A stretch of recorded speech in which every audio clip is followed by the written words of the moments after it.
to save. Rescue the perishing, care for the dying. Jesus is merciful, Jesus will save. Though they are slighting him, still he is waiting, waiting the penitent child to receive. Plead with them earnestly, plead with them gently. He will forgive if they only believe. Rescue the perishing, care for the dying. Jesus is merciful, Jesus will save. Down in the human heart, crushed by the tempter, feelings lie buried that grace can restore.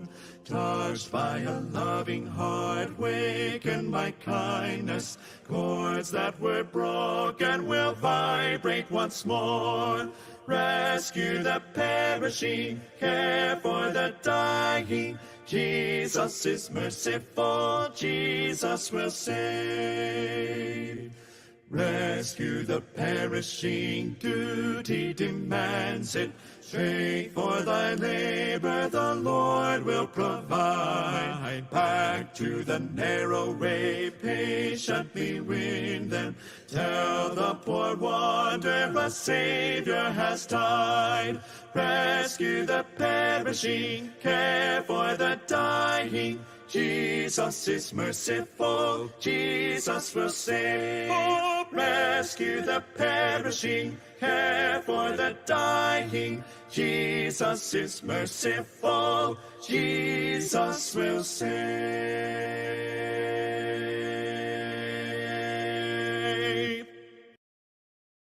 Jesus, keep me near the cross, there a precious fountain, free all a healing stream, flows from Calvary's mountain.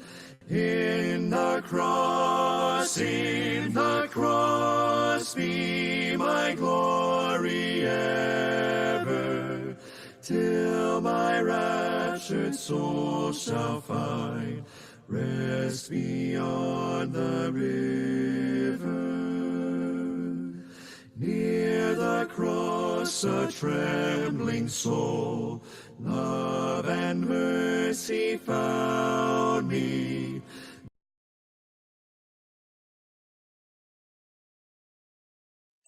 Seven o'clock na po, isang mapagpalang gabi po sa bawat isa.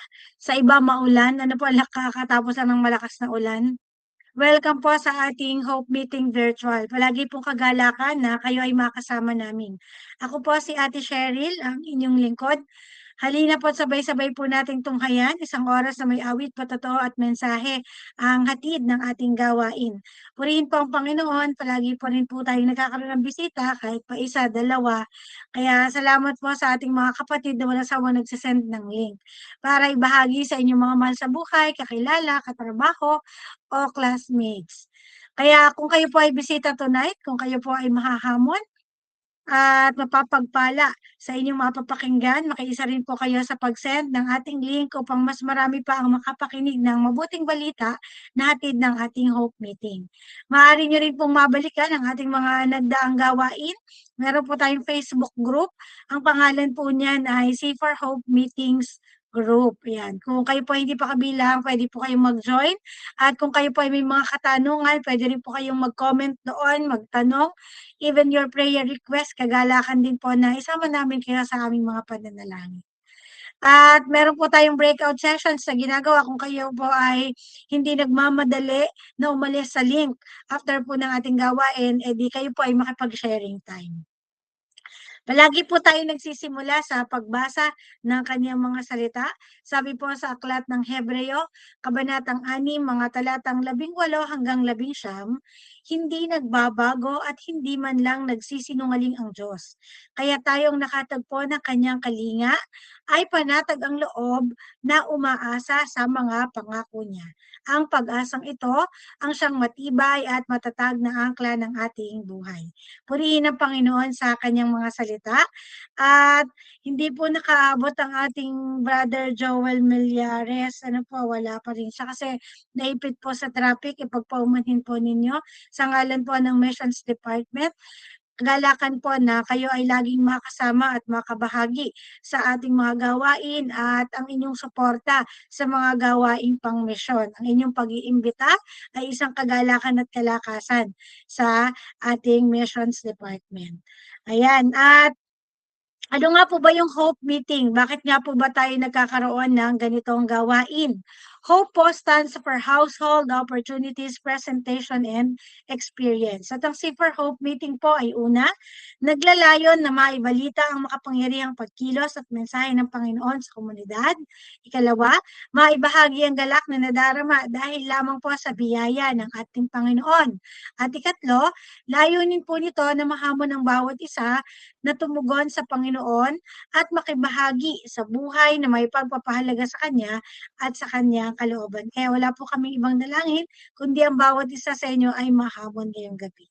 Tayo po ay magpatuloy sa pamamagitan ng pag-awit. Kung nalalaman niyo po, sabay-sabay nating awitin, Ikaw lamang ang Diyos.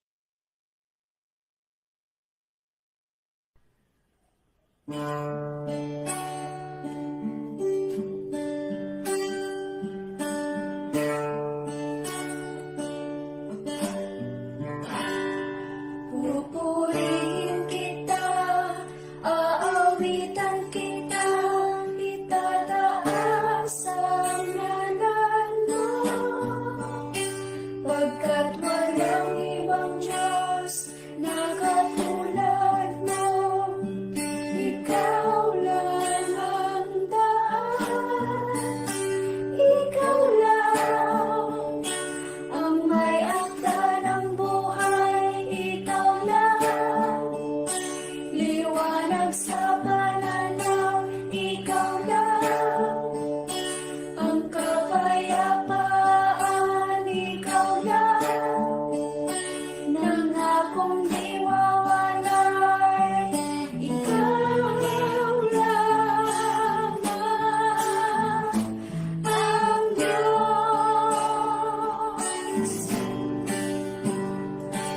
Pupurihin kita, aawitan kita, itataas ang ngalan mo.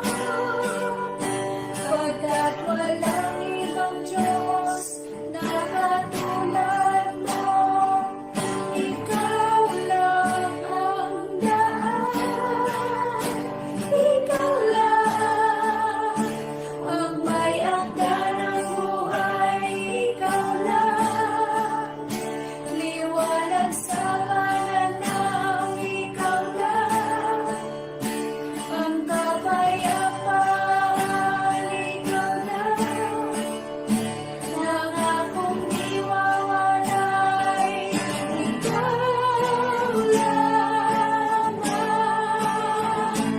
ang Diyos. Ikaw lang ang may akda ng buhay, ikaw lang liwanag sa pananaw, ikaw lang ang kapayapaan, ikaw lang nangakong di mawalay, ikaw lamang ang Diyos, ang Diyos.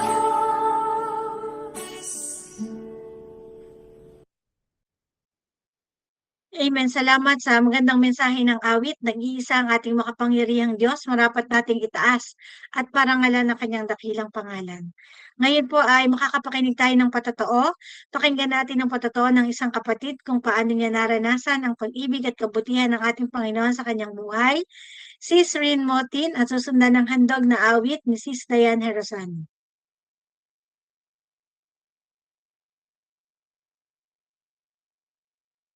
Isang mapagpalang gabi po sa inyong lahat. Ako po si Lovely Rina Motin o mas kilala sa pangalang Ate Rin Motin. Kabilang po ako sa Emmanuel Covenant Communities sa Tandang Sora, Quezon City, kasama ang church partner na Christ the Cornerstone Covenant Community sa Santo Tomas City, Batangas.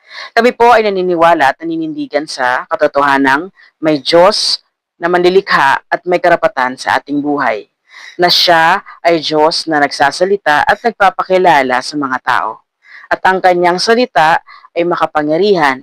Ito ang katotohanan at nakapagliligtas. Hindi madali maging full-time church missionary worker.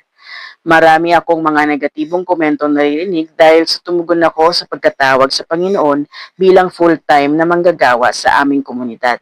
Ngunit sa kabila nito, mas lalong pinaranas sa akin ng Panginoon ang kanyang katapatan, habag at biyaya. Marami rin akong hamong pinagdaanan, pamula nung tumugon ako sa pagtatawag sa akin ng Diyos. Mayroon din mga maling desisyon sa buhay at may mga pagkakamaling ginawa, kahit na ako'y naglilingkod na sa ganitong larangan. Ngunit ang Diyos ay mabiyaya, sapagkat hindi niya ako pinahintulutang lumisan sa komunidad na ito at may ilang piling mga tao ang ginamit ng Panginoon para hindi ako tuluyang mawalay sa komunidad na ito. Ipinagpatuloy ko pa rin ang pag-aaral sa Under Shepherd School of the Bible upang tapusin ang mga kurso sa Bible Training Center for Church Leaders noong taong 2023. Mas lalo kong natutunan ang pag-ibig at katotohanan mula sa salita ng Diyos na nagsilbing kalakasan ko upang matuto mula sa aking nakaraan at sa aking mga naging masasakit na karanasan. Taong 2024, nang loobin ng Panginoon na ako'y makabalik sa mission field sapagkat nangangailangan ng tulong ang Malasarte Missionary Family sa Bicol Mission Point nang magtuturo sa mga kabataan at mga bata. Kaya naman, kahit na may pag-aalinlangan, dahil sa tingin ko hindi na po ako karapat-dapat para sa ganitong gawain, buong kagalakan ko pa rin niyakap muli ang paglilingkod sa pamamagitan ng pagmimisyon at sa pagiging accountable sa mga elders and pastors ng aming komunidad. Kaya naman, sa halos mahigit na 2 taong paglilingkod sa lugar ng Bicol Mission Point, marami rin mga natutunan at marami ring mga bagong oportunidad ng pagmiministeryo sa kapatiran doon. Akala ko ituloy-tuloy na ang aking paglilingkod sa lugar na ito mula 3 taon hanggang 5 taon. Ngunit may isang pangyayari na hindi ko inaasahan. Noong Mayo 2025, ang plano lang sanang check-up para masaayos ang aking buwanang dalaw ay nauwi sa pagkakaroon ko ng bukol sa aking kaliwang obaryo. Akala ko'y makukuha lamang ito sa gamot, ngunit sinabi ng doktor na kinakailangan akong maoperahan sa lalong madaling panahon. Marami ang naging agam-agam, katanungan sa aking isipan at nagkaroon din ako ng pagsiself-pity and anxiety dahil sa hindi ko inaasahang pangyayaring ito. Nagdesisyon ng aking pamilya na dito na lamang ako sa Quezon City bumalik at mapagaling. Kaya naman sa halos 3 buwan ng paghahanda sa aking transition, marami rin akong natutunang mga realizations, bagamat alam kong soberano ang Diyos, darating pa rin at darating sa point na nanghina ang aking kalooban dahil sa sitwasyon. Sa kabila ng aking kahinaang loob, mabiyaya pa rin ng Diyos dahil marami naman sa amin komunidad ang ginamit niya upang mapalakas ako at sumailalim sa prosesong ito. Ang dalangin ko ay mapayapa ako at tanggapin na ito ay kalooban ng Diyos para sa akin noong taong 2025. Talagang mataas ang kaisipan ng Diyos sa aking isipan sapagkat ang aking inaakalang tuloy-tuloy na 3 taon o hanggang 5 taon na paglilingkod sa lugar na iyon ay hindi nangyari. Ngunit alam kong may layunin pa rin ng Diyos sa pagkakataong ito. At sa oras na maghilom ang sugat ng operasyon ko at may full clearance na sa doktor, tiyak na ako'y papabalikin pa rin ng Panginoon sa lugar na iloloob niya na maglingkod ako. Sa ngayon, halos 5 buwan na ang lumipas pamula nang ako'y sumailalim sa operasyon. At habang naririto po ako physically sa aming komunidad, ako pa rin naman po ay naglilingkod sa abot ng aking makakaya. Hanggang sa muling pabalikin ako ng Diyos sa mission field, bagamat may kinakailangang pag-iingat na sa aking kalusugan, sa tulong ng Diyos at sa banal na Espiritu, Ang dalangin ko'y lalo akong maging handa sa lahat ng aking aspeto sa aking pagbabalik. Patuloy po ninyong ipanalangin ang inyong lingkod upang mas lalong magamit ng higit pa sa ubasan at kung ano pa ang magiging kalooban ng Diyos sa akin. Ibinabahagi ko po ulit ang aking life verse mula sa Aklat ng Galacia, Kabanata 2, talata 11b hanggang 20. Namatay na akong kasama ni Kristo sa krus. At kung ako may buhay, hindi na ako nabubuhay, kundi si Kristo nang nabubuhay sa akin. At habang ako'y nasa daigdig, namumuhay ako sa pananalig sa anak ng Diyos na siyang umibig at nag-alay ng kanyang buhay para sa akin. Dalangin ko po na gamitin ng Diyos ang aking patotoo na ito upang magbigay hamon, pagpapala sa inyo at sa lahat ng makakapakinig. Mamuhay po tayong nasa ilalim ng presensya ng Diyos, napasasakop sa otoridad ng Diyos at namumuhay tuwina para sa kapurihan lamang ng Diyos. Soli Deo Gloria.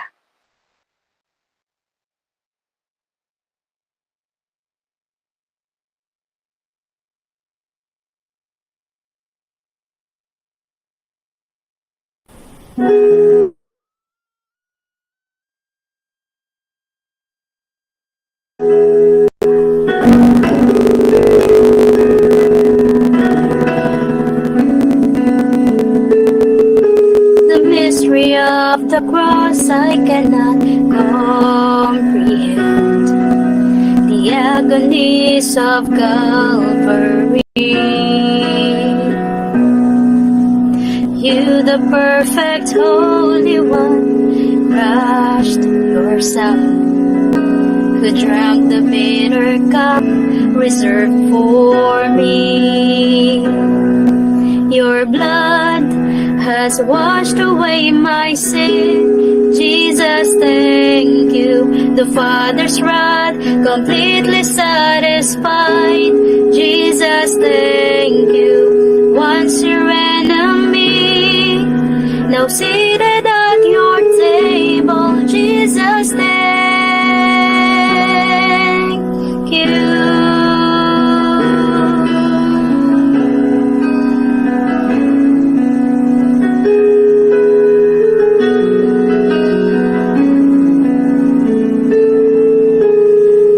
Your perfect sacrifice I've been brought near. Your enemy you've made your friend, pouring out the riches of your glorious grace. Your mercy and your kindness know no end. Your blood has washed away my sin. Jesus, thank you. The Father's wrath completely satisfied. Jesus, thank you. Once your enemy, now seated at your table. Jesus, thank you.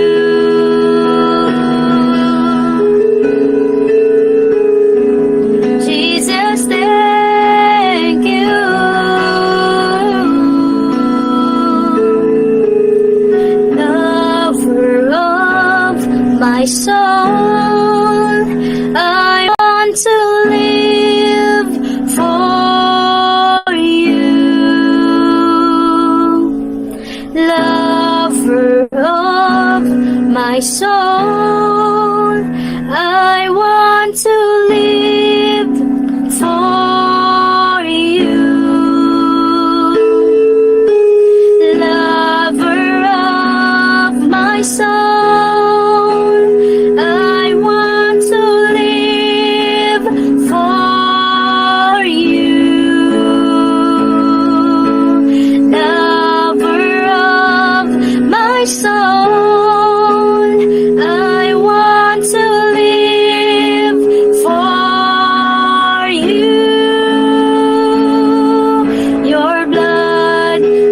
washed away my sin. Jesus, thank you. The Father's wrath completely satisfied. Jesus, thank you. Your blood has washed away my sin. Jesus, thank you. mother's wrath, completely satisfied. Thank you, once your enemy, now seated at your table, Jesus, thank you.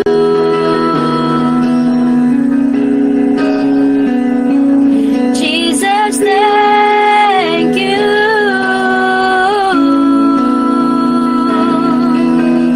Once your enemy, now seated at your table, Jesus, thank you.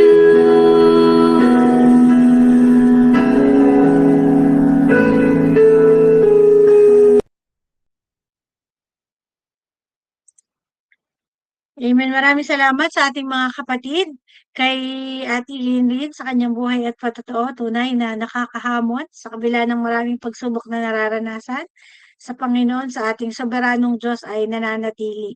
At maging sa napakagandang awitin at sa magandang pagkakaawit na inihandog ni Ate Dayan. Ihanda po natin ang ating puso at isip sa pakikinig ng mensahe ngayong gabi sa pamamagitan ng kanyang lingkod, Pastor Marlon Medrano. Magandang gabi sa bawat isa sa atin. Ang Diyos ay mabuti sa lahat ng pagkakataon. Salamat kapatid na rin sa iyong patotoo na kung saan ang Diyos na soberano ang siya patuloy na gumagawa at ang Diyos na mabuti ang siyang nabibigyan ng kaluwalhatian sa buhay ng bawat isa sa atin. Salamat din kapatid na Dayan sa mensahe ng awit na kung saan nakatuon sa tinapos na ginawa ng Panginoong Jesucristo na tayo ay nagkameron ng kalayaan, nagkameron ng kaugnayan sa Diyos sa pamamagitan ng ating Panginoong Jesucristo. Ngayon, bago po tayo magpasimula ng ating pong pag-aaral ng salita ng Diyos, tayo po ay magbukas ng ating mga Biblia dito sa aklat ng Juan, Kabanatang 4, talatang 43 hanggang 54. At ganito po ang sinasabi, kaya niyo pong aking basahin. Pagkaraan ng 2 araw, bumalik si Jesus sa Galilea. Si Jesus na rin ang nagsabi na ang isang propeta ay hindi ginagalang sa sarili nitong bayan. Pagdating niya sa Galilea, ay mabuti ang pagtanggap sa kanya ng mga taga roon. Sapagkat nasa Jerusalem din sila nung pista ng Pasko at nakita nila ang lahat ng kanyang ginawa roon. Nagpunta muli si Jesus sa Cana, Galilea. Dito niya ginawang alak ang tubig. Sa bayan naman ng Capernaum ay may isang pinuno ng pamahalaan. Ang anak niyang lalaki ay may sakit at naghihingalo na. Nang mabalitaan niyang bumalik si Jesus sa Galilea mula sa Judea, pinuntahan niya ito at pinakiusapang pumunta sa Capernaum upang pagalingin ang kanyang anak. Sinabi sa kanya ni Jesus, hanggat hindi kayo nakakakita ng mga himala at mga kababalaghan, kailanman hindi kayo sasampalataya. Ngunit sinabi ng pinuno, tayo na po, Panginoon, bago pa mamatay ang aking anak. Sumagot si Jesus, umuwi na kayo, gagaling ang inyong anak. Naniwala ang lalaki sa sinabi ni Jesus at umuwi nga siya. Sa daan pa lamang ay sinalubong na siya ng kanyang mga alipin at sinabing gumaling na ang kanyang anak. Tinanong niya ang mga iyon, anong oras nang bumuti ang kalagayan niya? Alauna po kahapon nang siya'y mawalan ng lagnat, tugon nila. Naalala ng ama na noong oras na yon, sinabi sa kanya ni Jesus, gagaling ang iyong anak. Kaya't siya at ang kanyang buong sambahayan ay sumampalataya kay Jesus. Ito ang pangalawang himalang ginawa ni Jesus sa Galilea pagkagaling mula sa Judea. Pinagpala ang pagkabasa ng kanyang salita. Tayo ay manalangin. Aming Amang nasa langit, kinikilala po namin na kayo ay Diyos na mabuti, Diyos na tapat, at kinikilala din namin na ang iyong mga salita ay makapangyarihan at ang iyong mga salita na mahahayag ngayong gabi ay pangangailangan ng amin pong kaluluwa. At kaya sa pagkakataong ito, ang aming dalangin sa patnubay at gabay ng iyong banal na Espiritu, tulungan niyo kaming makinig, umunawa, at bigyan ng puso na handang tumanggap ng paalala ng iyong salita. Ito po ang aming dalangin sa pangalan ng Panginoong Jesus. Amen. Amen. Ngayong gabi po ang atin pong topic, the proper response to the Lordship of Christ. Ano ho, yung diin ay doon po sa lordship ng ating Panginoong Jesucristo. Pag atin pong tiningnan yung pong background o introduction dito po sa ating pag-aaral, sa aklat ni Apostol Juan, ang layunin niya sa pagkasulat ay upang hikayatin ang mga tao na sumampalataya na si Jesus ang Kristo, ang anak ng Diyos. Ipinahayag niya ito sa Juan chapter 20 verse 31.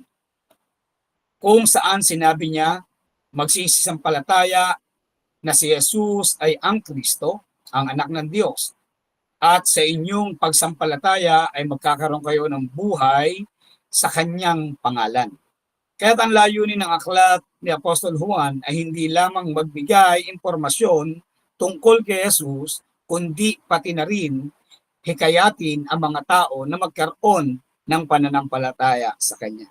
Mula sa lumang tipan hanggang sa bagong tipan, ang kasulatan ay nakasentro sa nag-iisa at walang iba kundi ang Panginoong Jesucristo. Kapag binasa natin ang Genesis, doon po sa pasimula, sabi doon, in the beginning. And then sabi ni John sa chapter 1 ng kanyang sulat, sabi niya, sa pasimula pa'y naroon na ang salita at ang salita ay kasama ng Diyos at ang salita ay Diyos. Doon pa lamang sa Genesis ay ipinakita na nandoon yung pong pagpapahayag sa pagkalikha na si Kristo ang sanhi. Si Kristo ang nag-iisang layunin ng Diyos Ama sa pagkalikha at siya ang tanging sentro ng mensahe ng kasulatan.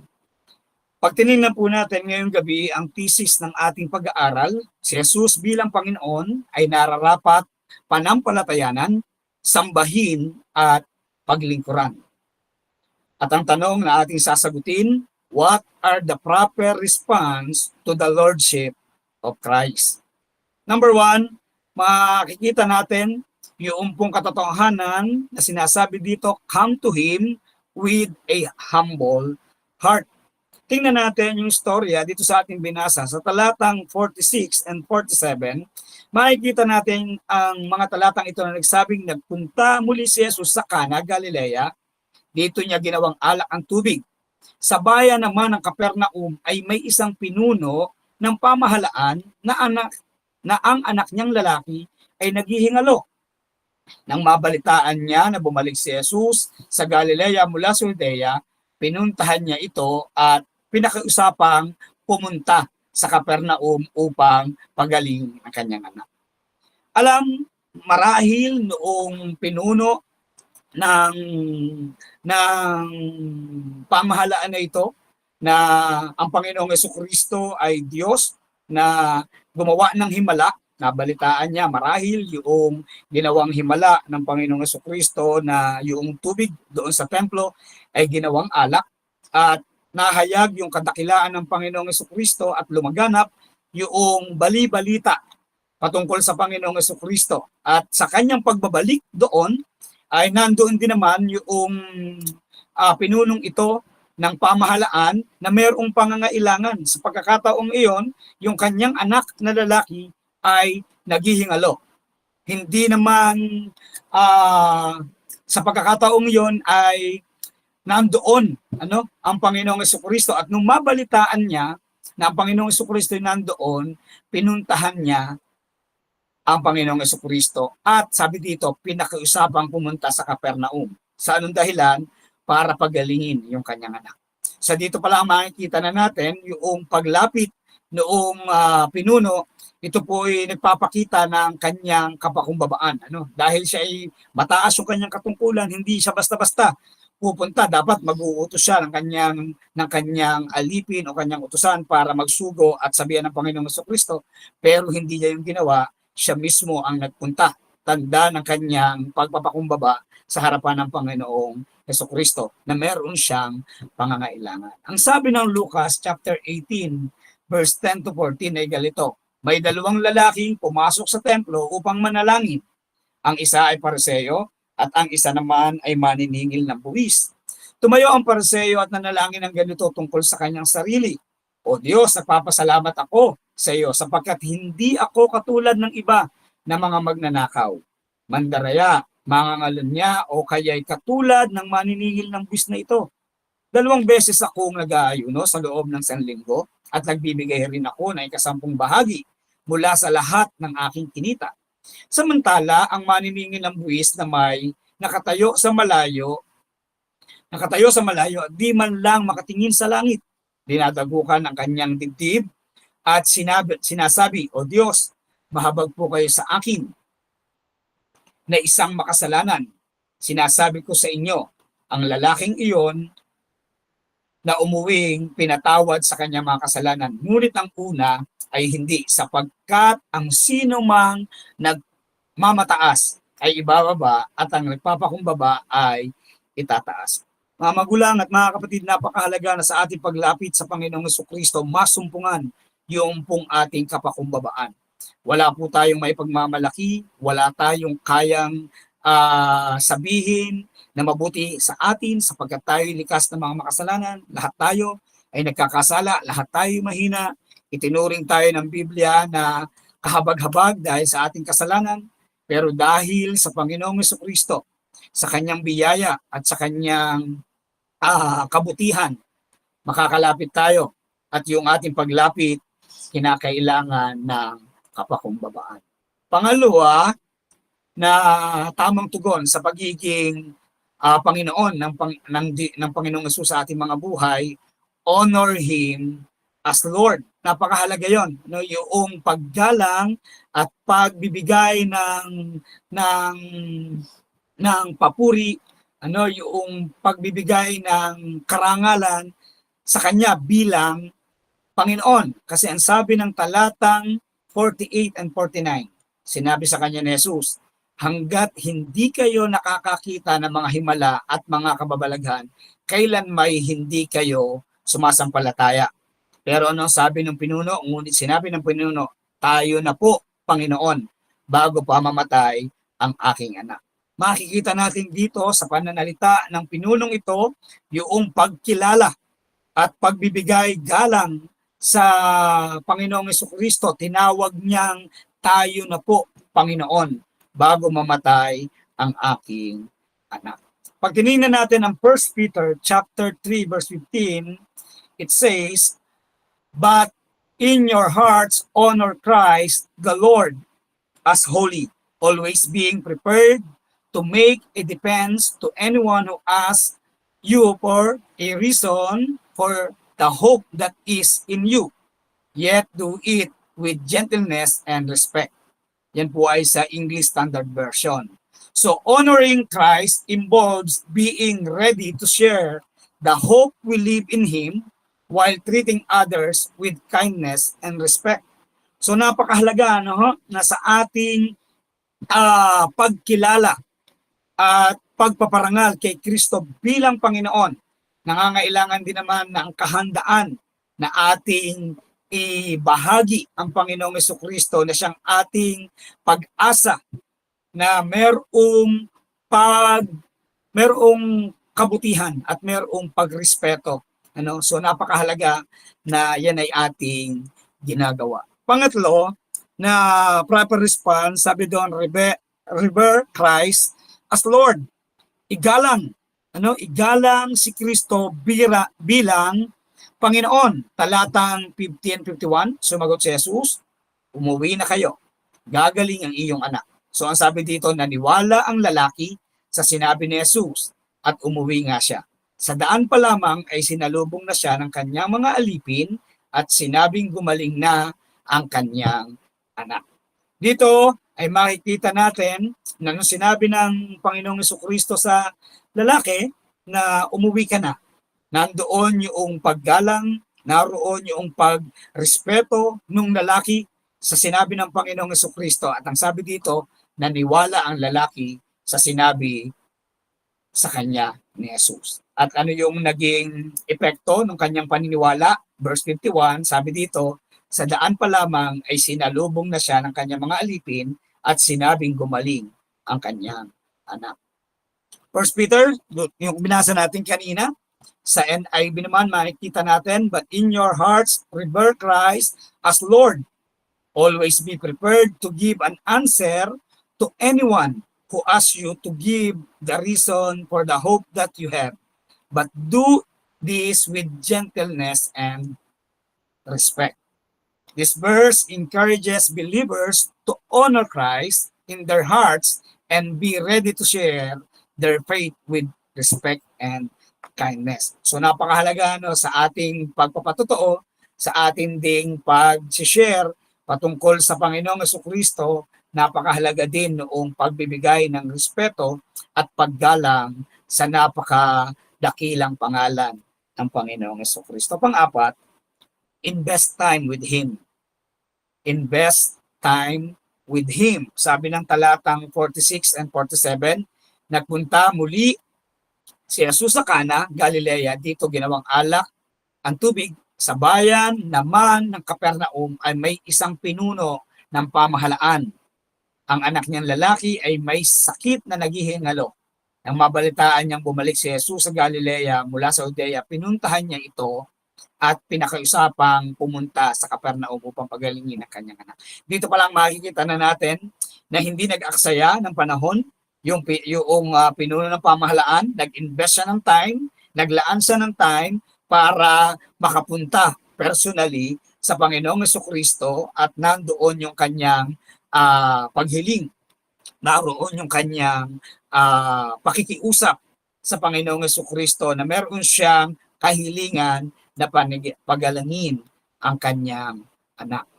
When it comes to investing our lives, there is a valuable lesson from the Bible in 2 Timothy 1:12. The Apostle Paul encourages us to invest our lives successfully by depositing them with Christ, just as you deposit your hard-earned cash with an investment firm. Depositing your life with Christ is essential until the transaction takes place. All your knowledge and interest in the subject count for nothing. So consider investing your time wisely, aligning your life with Christ and being rich toward God. Napakahalaga noong paglalaan natin ng oras sa ating Panginoong Jesucristo. Maraming pagkakataon sa buhay ng mga alagad, lagi silang kasama ng Panginoong Jesucristo. At yung isang magandang istorya nung ang Panginoong Jesucristo ay bumisita sa bahay ni Lazaro, naging abala si Marta, pero si Maria ay nag-invest ng kanyang time sa paanan ng Panginoong Jesucristo at nakinig sa mga itinuturo ng Panginoong Jesucristo. Sa napakahalaga yung ating pag-i-invest ng oras saan? Sa pananalangin, sa pag-aaral ng salita ng Diyos at sa pagsamba sa ating Panginoong Jesucristo. Panglima, submit to Christ's authority. So napakahalaga sa talatang 56 hanggang 50, makikita natin nagpunta muli si Jesus sa Galilea. Makikita natin yung istorya dito na yung tawag dito pinuno ng pamahalaan, mataas ang kanyang katungkulan, siya ay iginagalang ng kanyang mga tauhan, pero sa pagkakataong ito, ibinaba niya yung kanyang sarili at yung kanyang pagpapakita ng submission saan? Sa authority ng Panginoong Jesucristo. Ang Panginoong Jesucristo ay Lord, hindi lamang siya Savior. Kaya napakahalaga sa bawat isa sa atin yung pagpapasakop sa kanyang otoridad. Anong sabi ng Mateo chapter 28 verse 16 to 20? Pumunta 11 alagad sa bundok o sa Galilea, sa bundok ang sinabi sa kanila ni Jesus. Nang makita nila si Jesus, siya'y sinamba nila, subalit may ilan sa kanila nag-aalinlangan. Lumapit si Jesus at sinabi sa kanila, ibinigay na sa akin ang lahat ng kapangyarihan sa langit at sa lupa, kaya't habang kayo'y humahayo, gawin yung alagad ko ang lahat ng tao sa lahat ng bansa. Bautismo niyo sila sa pangalan ng Ama, ng Anak at ng Espiritu Santo. Turuan ninyo silang sumunod sa lahat ng iniutos ko sa inyo. Tandaan ninyo, ako'y laging kasama niyo hanggang sa katapusan ng panahon. So napakahalaga na makita natin yung tamang tugon sa Lordship ng Panginoong Jesucristo ay pagpapasakop sa kanyang otoridad. Number 6, trust Him wholeheartedly. Pagtiwalaan ng buong puso ang Panginoong Jesucristo. Ang sabi ng 51 hanggang 53, sa daan pa lamang ay sinalubong na siya ng kanyang mga alipin at sinabi na gumaling ang kanyang anak. Tinanong niya mga iyon, anong oras nang bumuti ang kanyang kalagayan? Alauna po ng hapon nang siya'y mawala ng lagnat. Tugon nila, naalala ng ama, niyong oras na iyon, sinabi sa kanya ni Jesus, gagaling ang iyong anak. Kaya't siya at ang kanyang buong sambahayan ay sumampalataya kay Jesus. Naranasan noong pinuno ng pamahalaan ang kapangyarihan ng Panginoong Jesucristo sa pamamagitan ng kanyang salita nung sinabi ng Panginoong Jesucristong umuwi ka na at gagaling ang iyong anak. Siya'y naniwala, naglalakad siya na uuwi, na mayroong pagtitiwala ng Panginoon na ang kanyang anak ay gagaling. At ito nga, at sinabi at ibinalita sa kanya ng kanyang mga alipin na gumaling ang kanyang anak. At ang tugon niya, siya at ang kanyang sambahayan ay sumampalataya ng buong puso sa Panginoong Jesucristo. Ang sabi ng John 14:1, huwag na kayong mabalisa, sumampalataya kayo sa Diyos, sumampalataya din kayo sa akin. Itong verse na ito, ang kausap niya ang kanyang mga alagad na mayroong silang pag-aalinlangan pero pinigyan diin ng Panginoong Jesucristo sa kanyang mga alagad. Huwag kayong mabalisa, sumampalataya kayo sa Diyos, sumampalataya din kayo sa akin. Ang application ngayong gabi ay ito.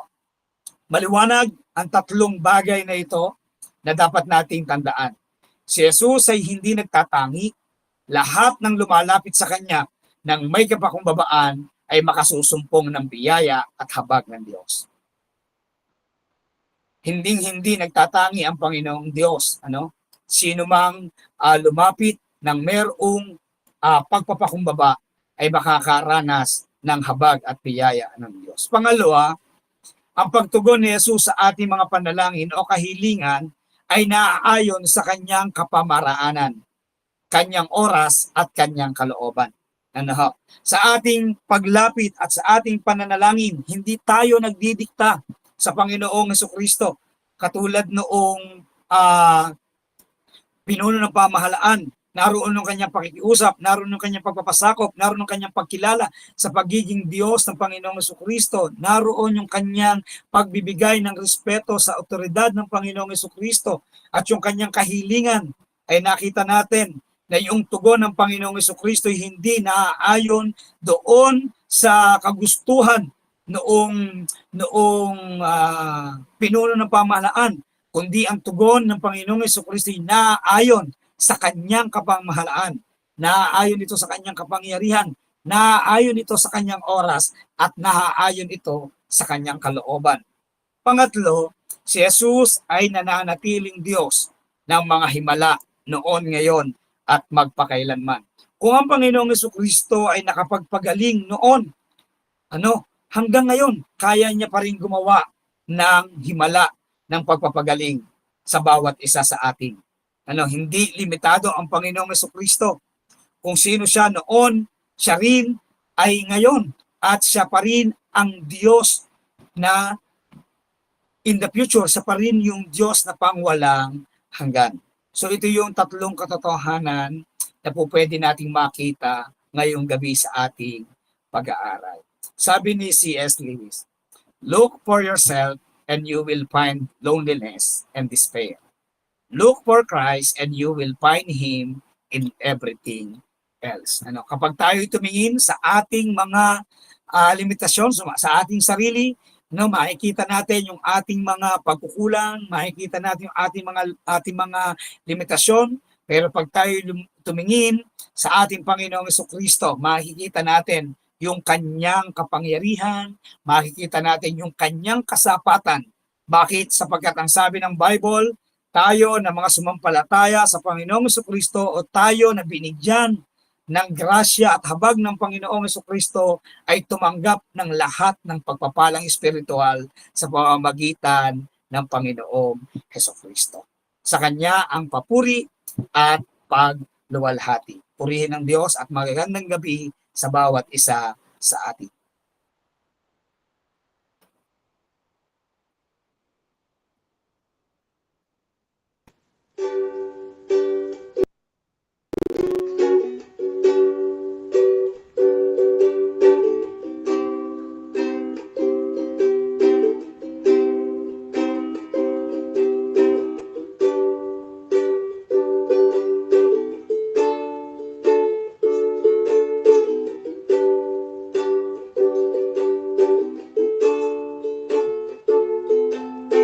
Si Jesus,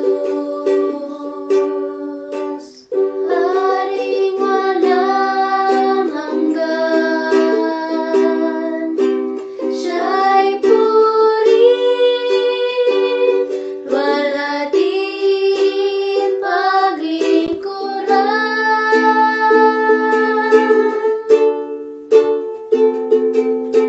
Si Jesus, ang pinagmumulan ng lakas at karangalan, Siya'y awitan.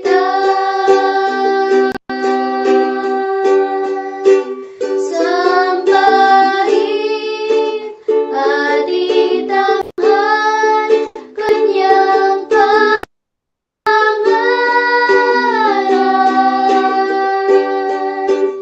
Ang lahat at hariman Siya'y luran.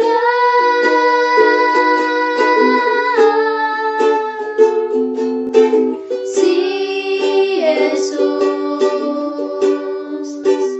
Haring walang hanggan, Siya'y namatay, ngayo'y buhay, kailanpaman.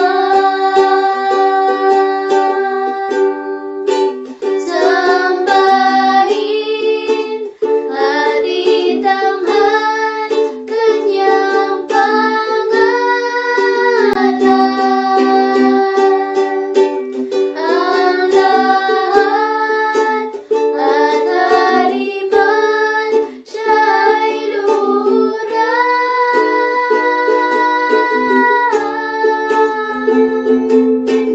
Si Jesus, Haring walang hanggan, Siya'y namatay, ngayo'y buhay, kailanpaman. Siya'y namatay, ngayo'y buhay, kailanpaman. Siya'y namatay, ngayo'y buhay, kailanpaman.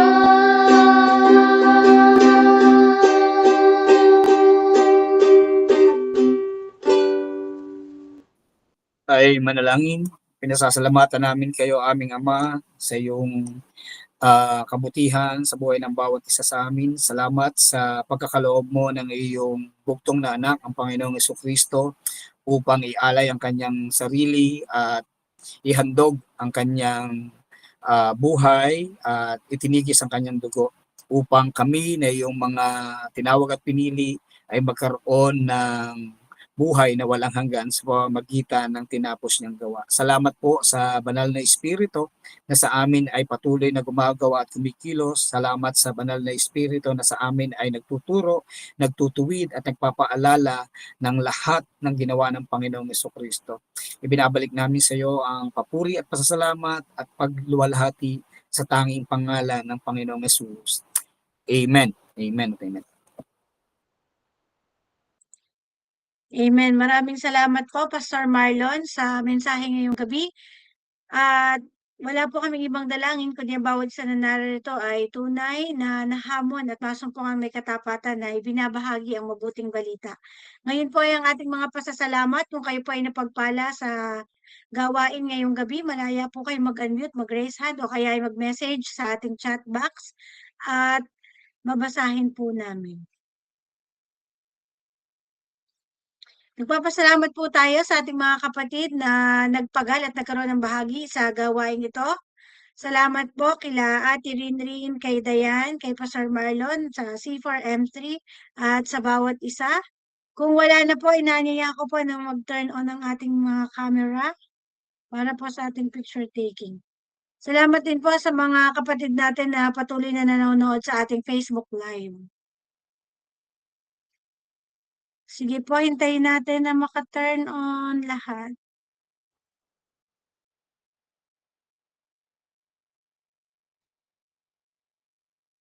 Ayan. Sige po, bibilang po ako ng 3.